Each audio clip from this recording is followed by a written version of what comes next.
Él no la perdió, él la escondió.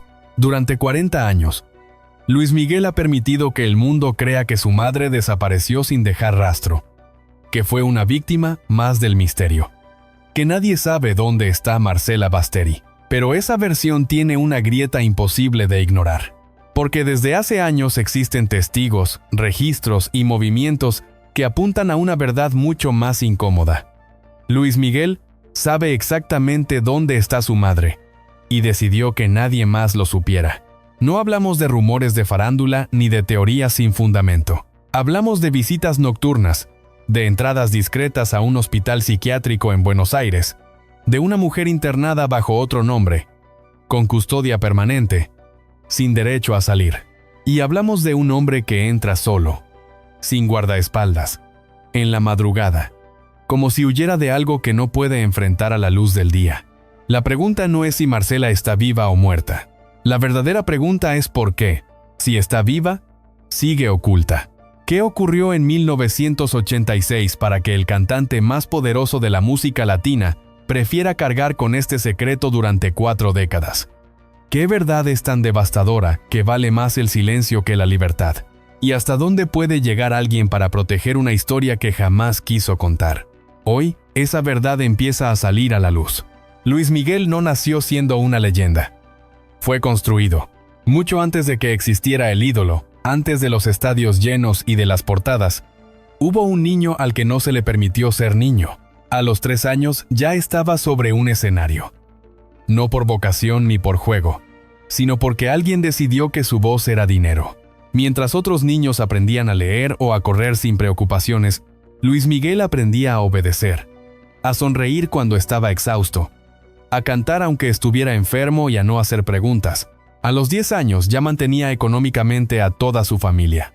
No era un talento emergente, era el sostén del hogar. Esa situación tiene un nombre claro en psicología y es parentificación. Cuando un niño es obligado a asumir responsabilidades de adulto y se convierte en proveedor, en protector y en herramienta. En el caso de Luis Miguel, se convirtió en una máquina de producir dinero. Su padre lo repetía como un mantra constante y opresivo. Tienes que seguir cantando.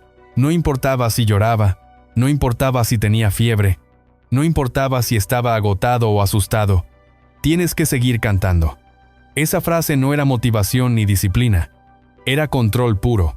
Desde muy pequeño, cada decisión fue vigilada, cada paso medido y cada error castigado. No había espacio para la infancia, ni para la rebeldía, ni para decir no. El éxito no fue una elección personal, fue una imposición externa. Mientras el público veía a un niño prodigio, detrás del telón había presión constante, gritos, humillaciones y miedo. Luis Miguel aprendió una lección peligrosa demasiado pronto. Su valor dependía únicamente de su rendimiento.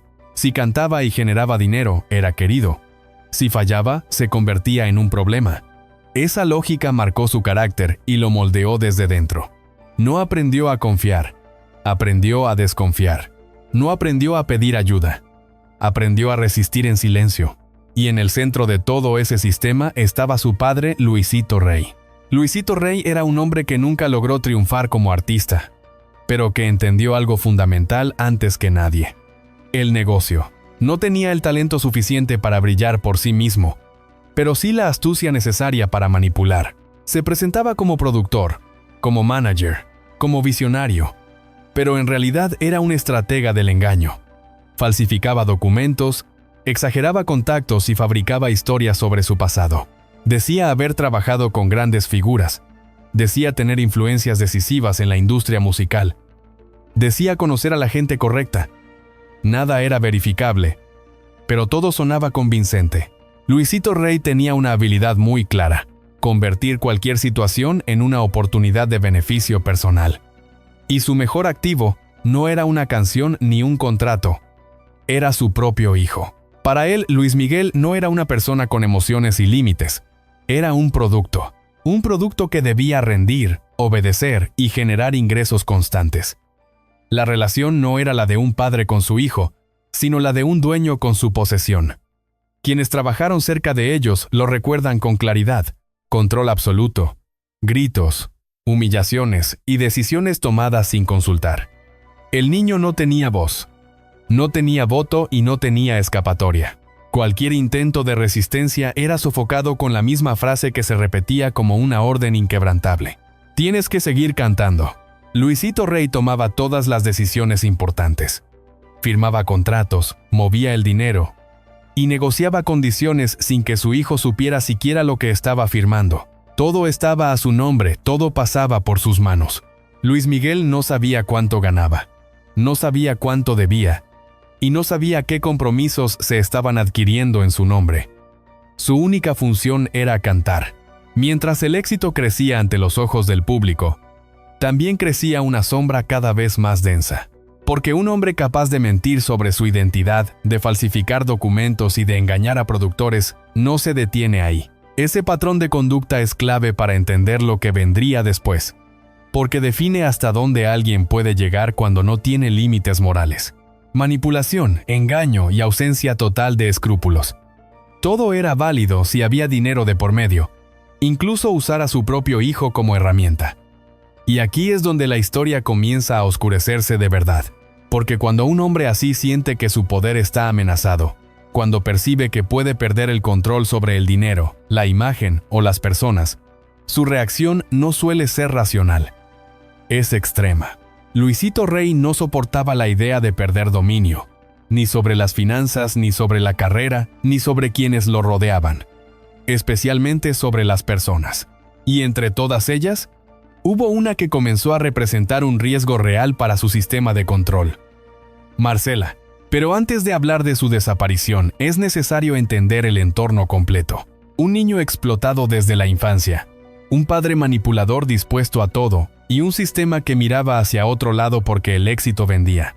Luis Miguel creció sin referentes sanos, sin protección y sin nadie que dijera basta.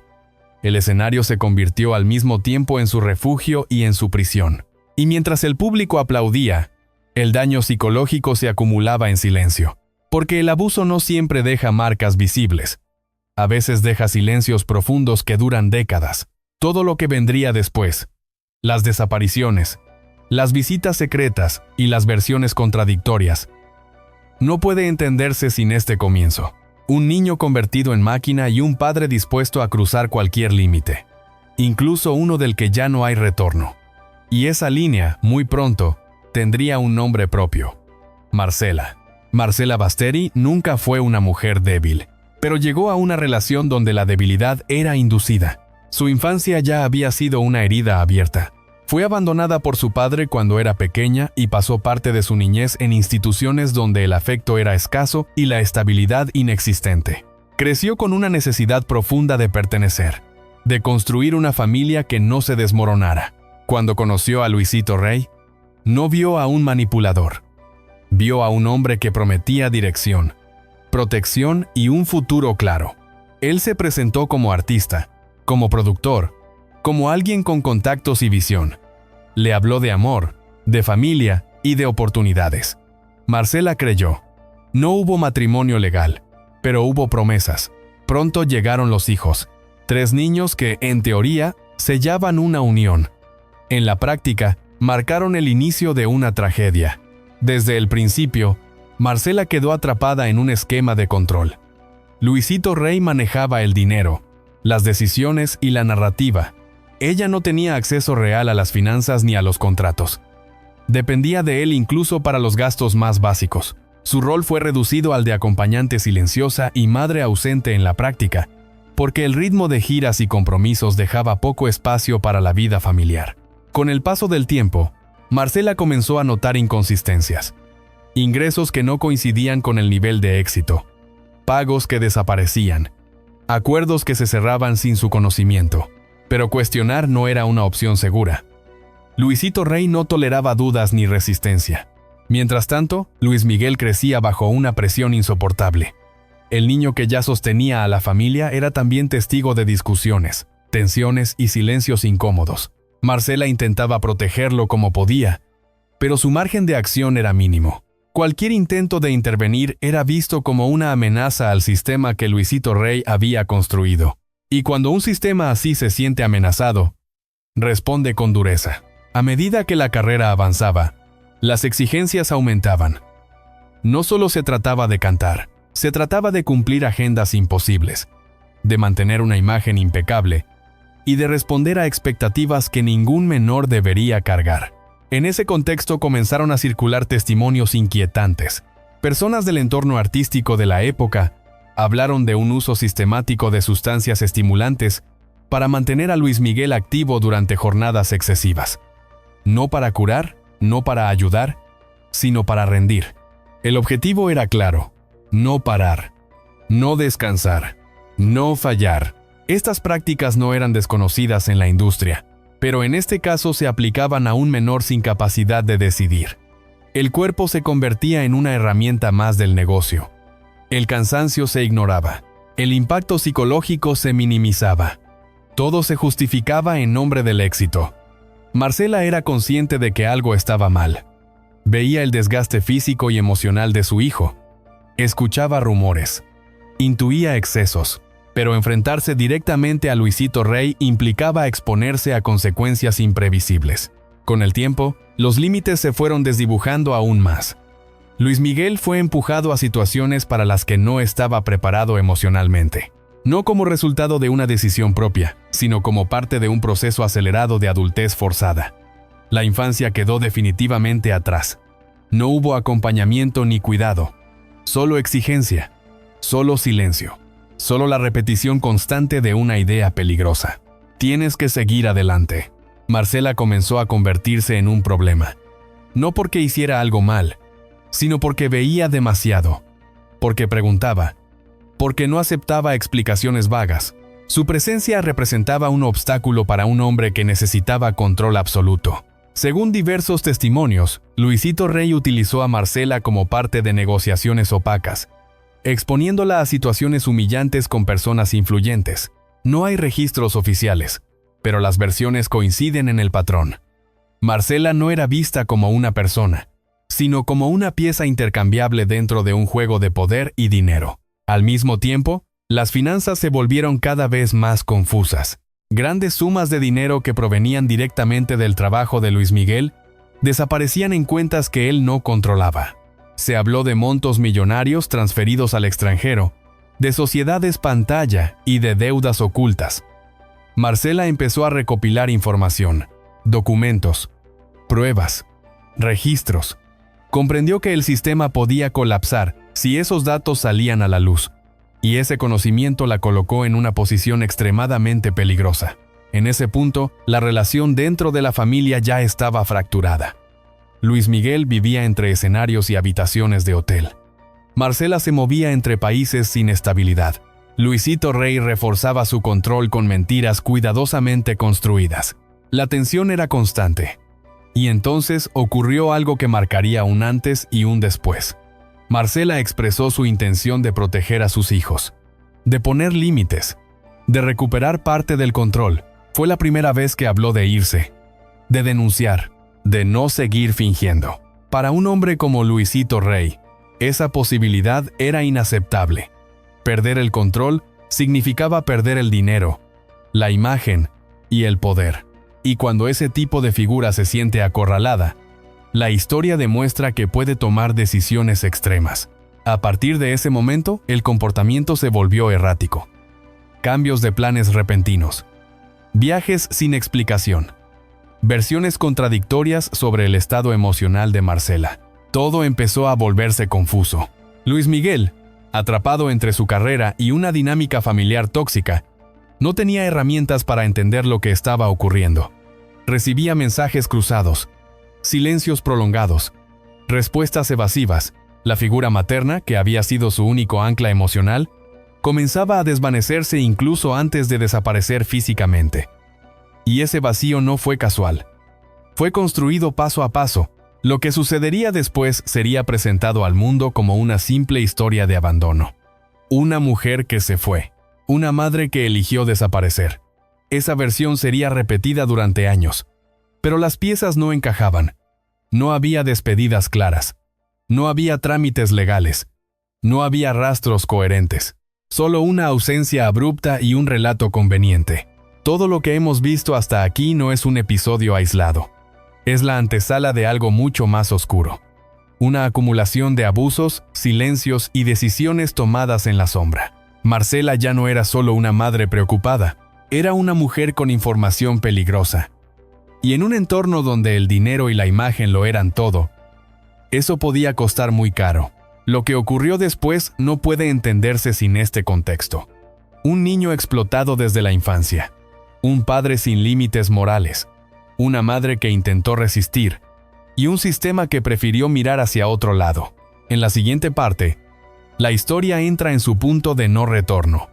El momento exacto en el que Marcela deja de existir públicamente. El instante en el que el silencio se convierte en regla. Y la pregunta que sigue sin respuesta comienza a tomar forma. ¿Qué le ocurrió realmente a Marcela Basteri? Para ese momento, Marcela Basteri ya no era solo una madre preocupada por el bienestar de sus hijos. Se había convertido en un riesgo. Durante años observó en silencio cómo el dinero generado por Luis Miguel fluía hacia lugares que nadie en la familia podía rastrear con claridad. Cada éxito en el escenario venía seguido de movimientos financieros confusos, de contratos que se firmaban sin explicación y de cuentas que no estaban a nombre de quien realmente trabajaba. Marcela entendió que no se trataba de errores administrativos. Era un sistema, un esquema cerrado donde el control lo ejercía una sola persona. Luisito Rey administraba todo. Decidía quién cobraba, cuándo y cuánto. Negociaba acuerdos sin informar y justificaba ausencias con historias que cambiaban según el interlocutor. Marcela empezó a hacer preguntas. Y preguntar era peligroso. Pronto comprendió que su rol dentro de la familia no era el de una compañera con derechos, sino el de una pieza tolerada mientras no interfiriera. Cuando comenzó a interferir, el ambiente se volvió hostil. Las discusiones se hicieron frecuentes, las respuestas se volvieron evasivas, y las versiones sobre ella empezaron a circular. Algunas personas escucharon que estaba confundida, otras que estaba cansada, otras que quería irse. Esa multiplicidad de relatos no era casual. Servía para desacreditarla sin confrontarla. En paralelo, surgieron testimonios inquietantes de personas cercanas al entorno. Hablaban de situaciones incómodas en las que Marcela era utilizada para cerrar tratos, de encuentros humillantes con figuras influyentes, de un trato instrumental que no distinguía entre negocios y personas. No existen documentos oficiales que lo confirmen, pero el patrón se repite en voces distintas y en tiempos distintos. Frente a ese escenario, Marcela tomó una decisión silenciosa. Comenzó a guardar pruebas, copias de contratos, registros de transferencias, notas con fechas y cifras. No buscaba venganza. Buscaba una salida. Su prioridad era proteger a sus hijos y recuperar una parte del control que había perdido. Ese archivo se convirtió en su única garantía y también en su mayor peligro. En manos equivocadas podía derrumbar una estructura construida durante años. A partir de entonces, el comportamiento de Luisito Rey cambió. Se volvió más vigilante y más impredecible. Los viajes se organizaban de un día para otro. Las explicaciones se contradecían. El clima familiar se volvió irrespirable. Luis Miguel, atrapado entre compromisos profesionales y una dinámica familiar cada vez más tensa, no tenía la información completa. Recibía fragmentos, comentarios sueltos y silencios prolongados. Seguía cantando mientras todo se desmoronaba. En 1986, la tensión alcanzó su punto máximo. Marcela viajó a Madrid junto a su hijo menor. El desplazamiento se presentó como temporal, casi trivial, pero no lo era. Para entonces, Marcela ya había decidido actuar. Tenía información sensible y estaba dispuesta a usarla como herramienta de negociación. No para destruir, sino para salir, para proteger a sus hijos y alejarse de un entorno que consideraba peligroso. El 18 de agosto de 1986 realizó su última llamada conocida. Habló con familiares. Su voz no mostraba desesperación, mostraba determinación. Dijo que pronto volvería a comunicarse. Nunca lo hizo. A partir de ese momento, Marcela Basteri desapareció del registro público. No hay constancia de salida oficial de España. No hay uso documentado de pasaporte. No hay trámites ni movimientos administrativos. Simplemente dejó de existir a los ojos del mundo. Lo que siguió fue una narrativa construida con cuidado. Luisito Rey comenzó a decir que Marcela se había ido por decisión propia, que había abandonado a la familia, que había elegido otra vida. Esa versión se repitió hasta convertirse en verdad aceptada. Luis Miguel la escuchó y durante un tiempo la creyó, porque aceptar el abandono es menos doloroso que enfrentar la posibilidad de algo peor. Pero las contradicciones eran evidentes. No hubo despedidas, no hubo cartas, no hubo explicaciones coherentes. Aún así, nadie investigó. La industria siguió funcionando. Los conciertos continuaron. Los contratos se firmaron. El silencio resultaba conveniente. Marcela se transformó en un tema prohibido, en un nombre que no se pronunciaba. Sin embargo, la ausencia no borra las huellas. Con el paso del tiempo, algunos detalles llamaron la atención. Viajes discretos, cambios de comportamiento, un silencio absoluto cada vez que se mencionaba a la madre. El archivo de documentos nunca apareció, pero tampoco fue desmentido. Y eso alimenta una pregunta inevitable. Si Marcela simplemente se fue, ¿por qué fue necesario construir tantas versiones? Si no había nada que ocultar, ¿por qué borrar todo rastro? Lo ocurrido en 1986 no fue un accidente. Fue el resultado de una tensión acumulada durante años. Un sistema basado en el control. Un hombre dispuesto a todo para no perder poder. Y una mujer que sabía demasiado. A partir de allí, la historia cruzó un punto sin retorno, porque ya no se trataba solo de dinero o fama. Se trataba de una desaparición sin respuestas, un silencio que abriría la puerta a testimonios, confesiones indirectas y una frase inquietante que cambiaría para siempre la percepción de los hechos. Durante años, la historia oficial no se movió ni un milímetro. Marcela Basteri se había ido. Esa era la versión. Una mujer que abandonó a su familia. Una madre que eligió desaparecer. Incómodo, sí, pero conveniente. Para la industria, para los contratos, para la imagen pública. El tiempo pasó y el silencio se volvió norma. Hasta que alguien habló. No fue un juez ni un fiscal.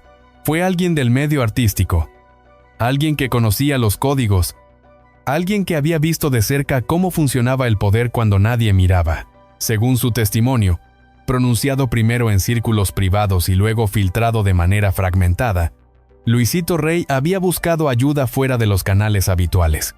No habló de música ni de dinero, habló de una persona, de Marcela, y utilizó una expresión que heló la sangre de quienes la escucharon. Hacerla desaparecer. No como una metáfora, no como una amenaza dicha en caliente, como una solicitud concreta. Y estaba dispuesta a utilizarlos para proteger a sus hijos y salir de una estructura que la había convertido en rehén. Para alguien como Luisito Rey, perder el control significaba perderlo todo. No hubo denuncia formal. No hubo causa judicial. No hubo investigación. Solo un relato que permaneció flotando durante años, transmitido de boca en boca, siempre con cautela, siempre con miedo. Pero esa frase lo cambiaba todo, porque dejaba de hablarse de abandono y comenzaba a hablarse de intención. Y cuando hay intención, la desaparición deja de ser un misterio pasivo y se convierte en un acto. La pregunta inevitable surgió entonces con fuerza. ¿Qué sabía Luis Miguel? La respuesta nunca fue pública. Nunca hubo una declaración clara. Nunca una confirmación ni una negación definitiva. Pero su comportamiento comenzó a ser observado con otros ojos. Cada vez que se le preguntaba por su madre, la reacción era la misma. Silencio absoluto. No había enojo visible. No había lágrimas públicas. Había un bloqueo total. Personas cercanas aseguraron que con el paso del tiempo, Luis Miguel entendió que la versión del abandono no encajaba. Las contradicciones eran demasiadas. Las explicaciones nunca cerraban. Pero también entendió algo más doloroso. Hablar podía destruir su mundo. Su carrera estaba en un punto crítico. Los contratos dependían de la estabilidad. La imagen lo era todo. Aceptar públicamente que su padre podía estar involucrado en algo grave implicaba abrir una grieta imposible de cerrar. Luis Miguel ya había perdido a su madre. Perder también su carrera habría sido devastador. Eligió callar, no como un acto de complicidad, sino como un mecanismo de supervivencia. El silencio se convirtió en una muralla, una forma de seguir adelante sin mirar atrás. Pero el peso no desapareció. Solo se enterró. En 1987, con apenas 18 años, tomó una decisión que marcaría su vida. Cortó definitivamente la relación profesional con su padre. El quiebre fue abrupto, sin reconciliaciones públicas, sin explicaciones detalladas. Poco después, el golpe final llegó.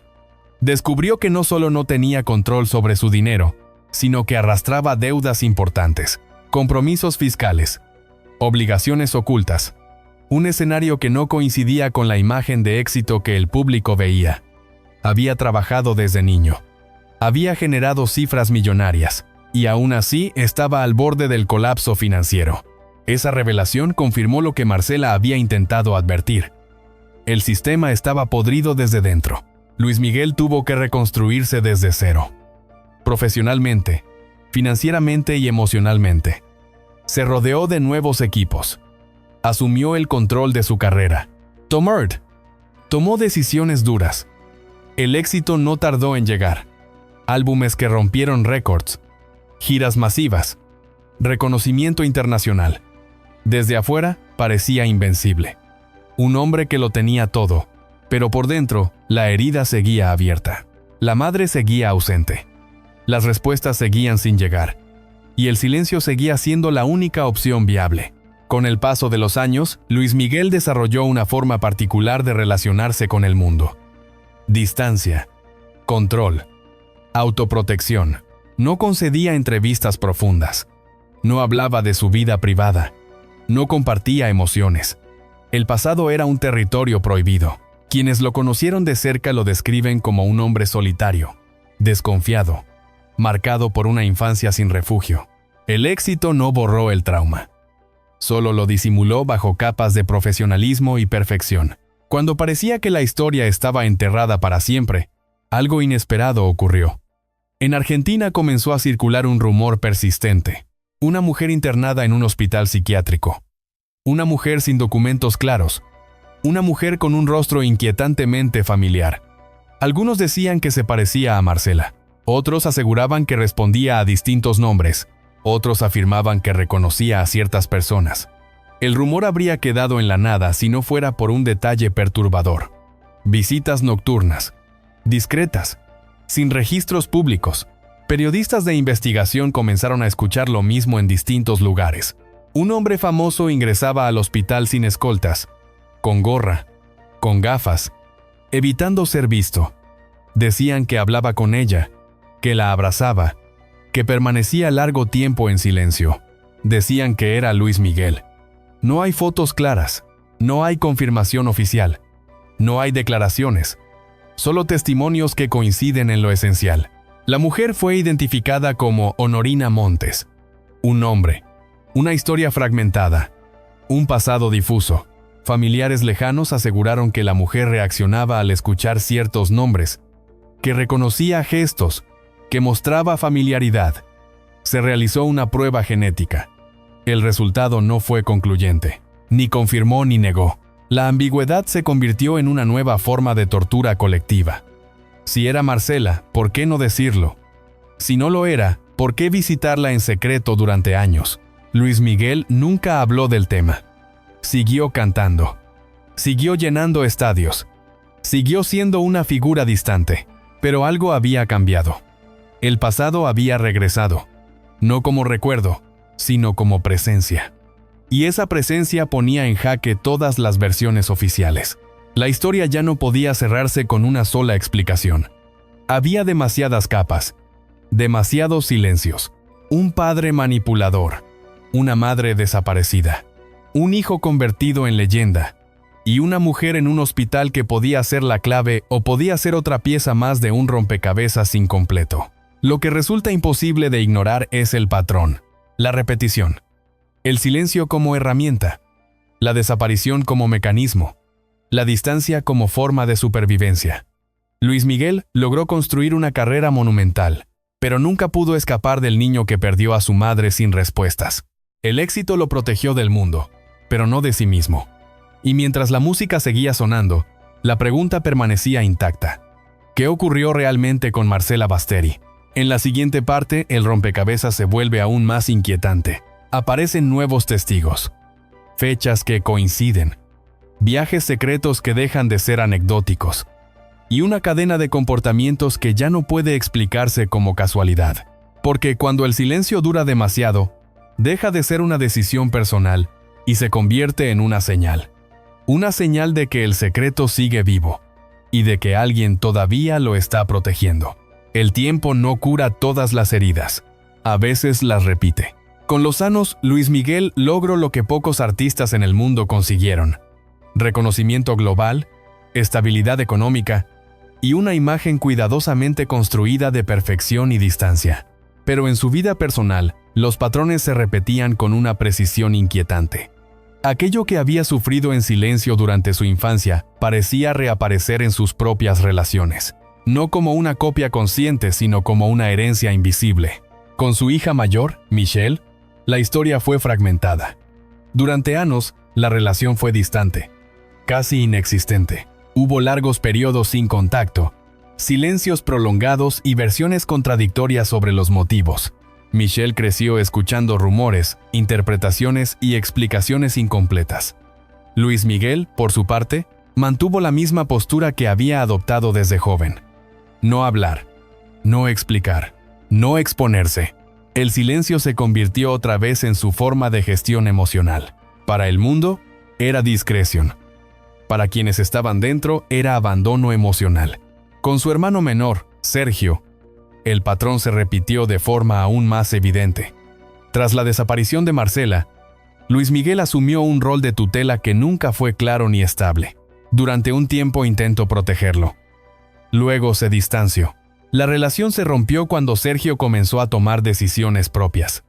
El corte fue abrupto, sin diálogo público, sin explicaciones, exactamente como había ocurrido años antes con su propia madre. La repetición era imposible de ignorar. Cada vez que una relación escapaba de su control emocional, la respuesta era la misma: alejarse, cortar, desaparecer. Con sus propios hijos, la narrativa volvió a ser similar. Versiones cruzadas sobre presencia y ausencia, sobre pollo y distancia. Hijos que crecieron sin una figura paterna constante. Declaraciones indirectas. Silencios prolongados. De nuevo, la misma estructura. Un hombre que había sido marcado por la pérdida y el abandono, reproduciendo sin querer el mismo vacío que lo había definido.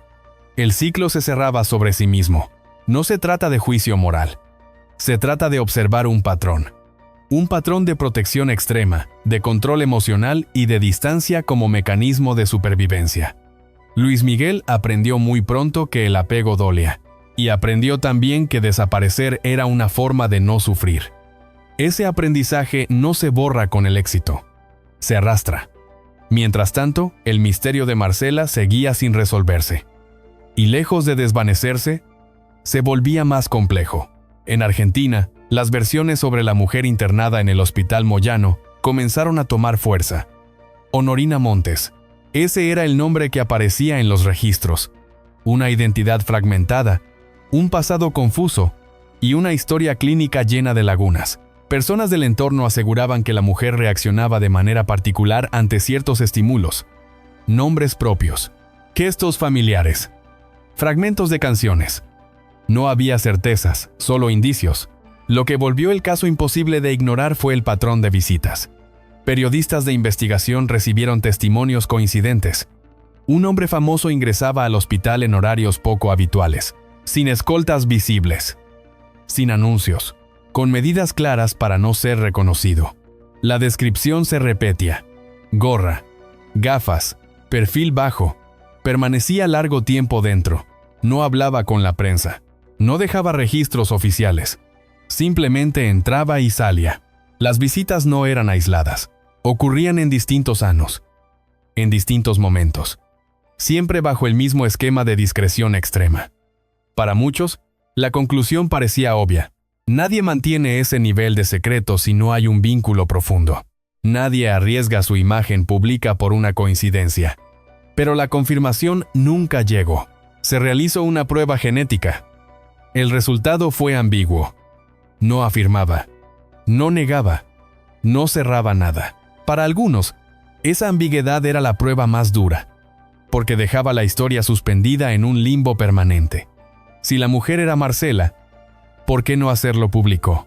Si no lo era, ¿por qué sostener visitas secretas durante años? Luis Miguel nunca dio una respuesta. Nunca confirmó. Nunca desmintió. Su silencio fue absoluto. Y ese silencio volvía a tener un peso enorme. Porque ya no se trataba solo del pasado. Se trataba de una decisión activa de no aclarar, de no cerrar, de mantener la historia abierta.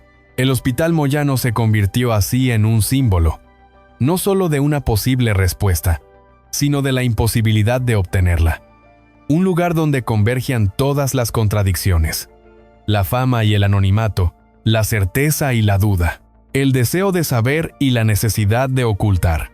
A medida que los años pasaban, nuevas piezas se sumaban al rompecabezas. Viajes no anunciados a Argentina, cambios repentinos de agenda, ausencias que coincidían con momentos clave. Nada era suficiente para probar nada, pero todo era suficiente para sospechar. La pregunta central se volvía cada vez más incómoda. Si Marcela estaba viva, ¿por qué permanecer en la sombra? Si no lo estaba, ¿por qué sostener un ritual de visitas secretas? La respuesta parecía estar atrapada entre el dolor personal y la protección pública, entre el hijo que necesitaba respuestas y el artista que no podía permitirse un escándalo. Lo que resulta evidente es que la historia de Luis Miguel no puede entenderse solo como la de un cantante exitoso. Es la historia de un niño que perdió a su madre sin explicaciones, de un joven que eligió el silencio para sobrevivir, y de un adulto que, aún con todo el poder y la fama, no pudo romper del todo con ese patrón. Las relaciones rotas, los vínculos interrumpidos, las desapariciones emocionales. Todo parece girar alrededor de una misma herida. Una herida que nunca cerró. Una herida llamada Marcela. En el centro de esta historia no hay una respuesta definitiva. Hay capas, hay decisiones, hay silencios que pesan más que las palabras. Y hay una figura pública que ha construido su vida sobre la perfección escénica, mientras por dentro convive con una ausencia imposible de llenar. La historia no termina aquí, porque aún queda la pregunta más difícil, la que nadie ha logrado responder con certeza, y la que convierte todo lo anterior en algo más que un drama familiar.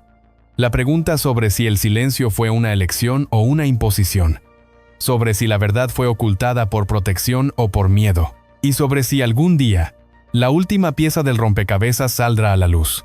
En la siguiente parte, el relato llega a su punto más delicado, donde las hipótesis se cruzan con los hechos, donde los testigos indirectos se multiplican, y donde la línea entre verdad y silencio se vuelve tan fina que basta una sola revelación para cambiarlo todo. Porque cuando una historia permanece abierta durante tanto tiempo, no es porque no haya respuestas, es porque alguien sigue guardándolas. Al final de esta historia no hay una revelación definitiva ni una verdad cerrada. Hay silencio. Y ese silencio dice más que cualquier confesión pública. Porque cuando una vida está construida sobre el ruido del aplauso, el silencio suele esconder lo que más duele. Luis Miguel lo tuvo todo ante los ojos del mundo: éxito, dinero, reconocimiento, poder. Pero hay algo que nunca pudo recuperar: la certeza.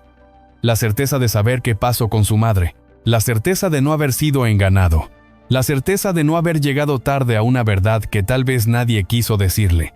Durante décadas, la frase se repitió como un eco constante: tienes que seguir cantando. Fue una orden en la infancia, una obligación en la adolescencia, y con el tiempo una condena silenciosa en la adultez.